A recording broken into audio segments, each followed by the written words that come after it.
MRR news ప్రతి దృశ్యం ప్రజాపక్షం నినాదంతో ఆరుభవించి సుమారు 8 వసంతాలు పూర్తి చేసుకున్న శుభ సందర్భంగా 2 తెలుగు రాష్ట్రాల్లో పనిచేస్తున్న స్టాఫ్ రిపోర్టర్లకు, జోనల్ ఇన్ఛార్జ్లకు, జిల్లా కోఆర్డినేటర్లకు, జిల్లా బ్యూరో చీఫ్లకు, క్రైమ్ బ్యూరో చీఫ్లకు, 2 తెలుగు రాష్ట్రాల్లో పనిచేస్తూ ఉన్న అన్ని నియోజకవర్గాల స్ట్రింగర్లకు, MRR news digital media providers కి, ఎంఎస్ఓలకు, సబ్ ఎడిటర్స్ కి, యాంకర్స్ కి, కెమెరామెన్లకు, ఆంధ్రప్రదేశ్ మరియు తెలంగాణ రాష్ట్రాల్లో పనిచేస్తున్న సిబ్బందికి, ఎంఆర్ఆర్ న్యూస్ ఛానల్ వీక్షిస్తున్న ప్రేక్షకులకు ఇవే మా హార్దిక శుభాకాంక్షలు.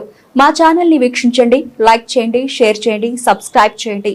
గ్రామీణ ప్రాంతం నుండి పట్టణాల వరకు ప్రతి సమస్యను అధికారుల దృష్టికి తీసుకెళ్లి సమస్య పరిష్కారానికి కృషి చేస్తూ ఉన్న ఎంఆర్ఆర్ న్యూస్ ప్రతి దృశ్యం ప్రజాపక్షం నినాదంతో ఆరంభమై నేటికి 8 వసంతాలకు చేరువలో ఉన్న ఎంఆర్ఆర్ న్యూస్ ఛానల్ అతి త్వరలో విశాఖపట్నం, విజయవాడ, గుంటూరు, చిత్తూరు, నెల్లూరు, శ్రీకాకుళం, కర్నూలు, పల్నాడు జిల్లా, విజయనగరం, బాపట్ల, నల్గొండ, హైదరాబాద్, నిర్మల్, ఆదిలాబాద్, సిద్దిపేట జిల్లాల్లో ప్రసారాలు టెలికాస్ట్ కానున్నాయని MRR news managing director M Raja తెలియజేశారు. బులెటిన్ ముగించే ముందు పూర్తి స్థాయిలో అనుమతులు రాలేదనే ఒక వాస్తవం కూడా మాజీ శాసనసభ్యుడికి తెలియదు. ఏదో ఇద్దరు మాజీ ఇరిగేషన్ మంత్రులను తీసుకొని వచ్చి ఒక ప్రొక్లైన్ చేసి పల్నాడు ప్రజల చెవుల్లో క్యాలీఫ్లవర్లు పెట్టాడు.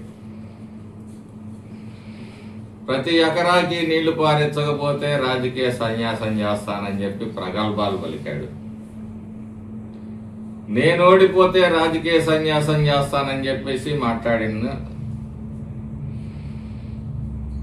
మరి మగతనం అంటే ఇచ్చిన మాట మీద నిలబట్టాన్ని మగతనం అంటారు. నమ్మిన ప్రజల కోసం నిలబట్టం మగతనం అంటారు. మగతనం గురించి పదే పదే మాట్లాడుతూ ఉంటాడు. లోకేష్ని రమ్మను, చంద్రబాబుని రమ్మను, గంటలో ఆయన్ని కట్టేస్తా, గంటలో ఈయన్ని కట్టేస్తానండి.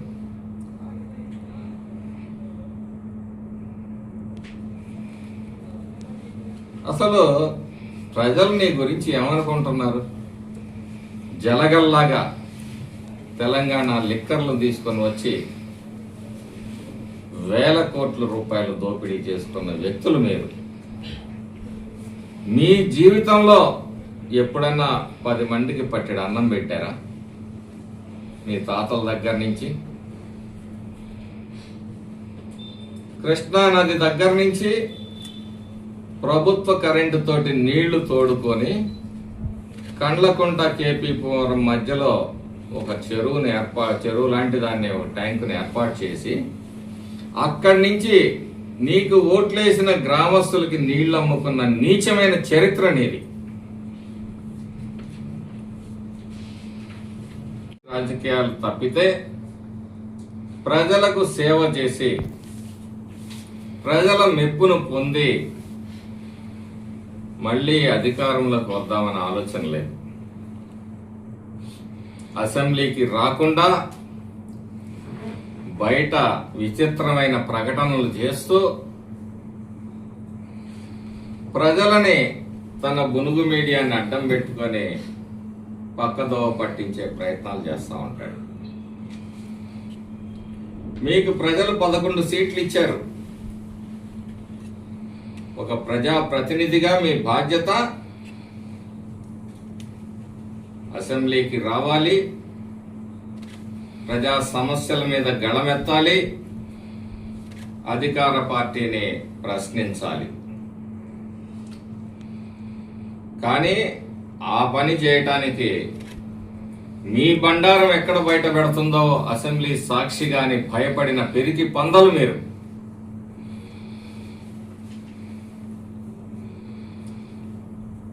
రోడ్లెక్కి రోడ్ల మీద ట్రాఫిక్లు జామ్ చేసుకొని కిలోమీటర్ల మేర మా ఫాలోవర్స్ ఉన్నారని చెప్పేసి మరి ఒక రకమైన హైప్ని క్రియేట్ చేసుకునే దుస్థితిలో వైసీపీ నాయకత్వం ఉంది.